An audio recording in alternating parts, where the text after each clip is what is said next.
With Camus' Myth of Sisyphus, we're looking at and sounding some existentialist themes in a literary reflection on a myth.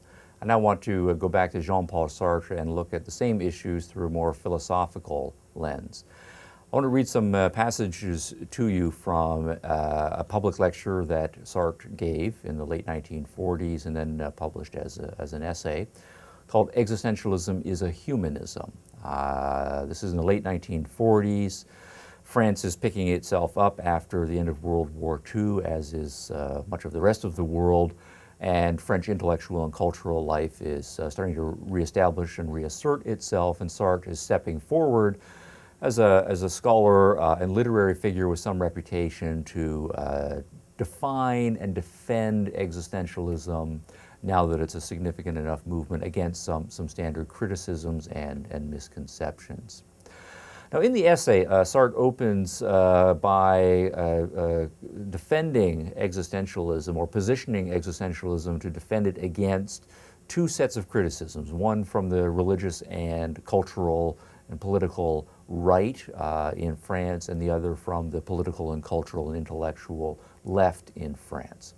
And he starts off by noticing that existentialism has come under severe attack both by the Catholics and by the communists. The Catholics, certainly an intellectual force on the intellectual right, both an intellectual and cultural force in France at the time, and the communists at this time, an intellectual, cultural, and political force on the left, so to speak. Now, of course, the criticism from the Catholics is that the existentialists are questioning the existence of God or outright denying the existence of God, throwing doubt on the possibility of the immortality of the soul, arguing that perhaps human life is completely absurd and meaningless. And then from the Catholic perspective, that is deeply alien and offensive to pretty much everything in their intellectual system. Plus, of course, from their perspective, it holds the specter of undermining what they take to be the moral fabric of society. From the Catholic perspective, if people do not believe in a God, if they do not fear God, then they will have no check on their natural human desires. People will not have a lawgiver, there will be no foundation for morality, and we will have social anarchy. So existentialism from their perspective, metaphysically, epistemologically, and on the way through, is an alien force to be critiqued. But equally so, rather, from the perspective of the communists. The communists were a very powerful intellectual force in France after World War II. The number of French intellectual leaders who were either strongly sympathetic to the Communist Party or went so far as to join the Communist Party is a very striking chapter in French intellectual history in the 40s and the 1950s. From their perspective, existentialism is equally suspect, not for religious reasons. The Marxists and the communists are explicitly and vociferously atheistic themselves, so they have no problems at all with attacking traditional religion. But rather, from their perspective, what the Marxists are most interested in is action. They're interested in a political revolution. They want the masses to rise up and overthrow the state, transform everything in society, and reform all of the culture's institutions. So from their perspective, the existentialists seem much too navel-gazing, much too passive, much too absorbed in philosophical speculation about whether God really is dead, whether the universe is ultimately meaningless, sitting around in cafes, smoking cigarettes, sipping espresso, and so forth, and pondering the possible meaninglessness of life, as opposed to getting up off the chair and going out and marching in the streets and trying to get stuff done. So from their perspective, the existentialists are much too philosophical, much too speculative, much too passive, not enough action, not enough revolution, and so forth.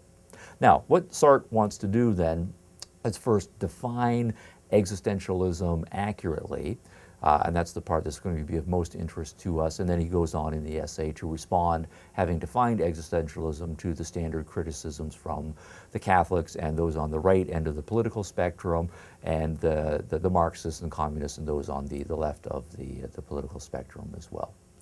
All right, so partway through, after those prefatory remarks or introductory remarks, Sartre then turns to the issue of defining what exactly do we mean by existentialism.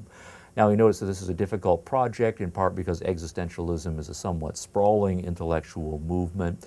And he also, though, is somewhat irritated. There are lots of people who are calling themselves existentialists because it's a trendy label and so forth, when really what they're advocating has very little to do with existentialism. And so against letting the sprawlingness of existentialism get too out of hand, he does nonetheless think there are some core defining features that can be singled out. So let's now turn and read a little bit from Existentialism is a Humanism. What is existentialism here? All right, quote, "The question is only complicated because there are two kinds of existentialists. There are, on the one hand, the Christians, amongst whom I shall name Jaspers and Gabriel Marcel, both professed Catholics, and on the other hand, the existential atheists, amongst whom we must place Heidegger, as well as the French existentialists and myself," unquote. I'll pause there for a moment. As with many of the philosophical movements that we have looked at so far in this course, the place of religion is often complicated. While the existentialists are in many cases critical of traditional approaches to religion, particularly institutionalized forms of religion, and perhaps the majority of existentialists rather are explicitly atheist.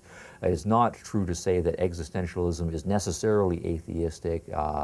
There are a minority of major existentialists who are theistic, but the point is going to be that if you're going to be an existentialist and not atheistic, that is to say, to have some sort of a belief in God, it's going to be a very different path to an appropriate existentialist approach to religion than the traditional approach, and we'll say more about that a little bit later. Picking up the quotation again. So, given that there are several species of existentialists, including religious and atheistic existentialists, quote, "What they have in common is simply the fact that they believe that existence comes before essence, or, if you will, that we must begin from the subjective. What exactly do we mean by that?" Unquote. Well, good question, Jean Paul Sartre.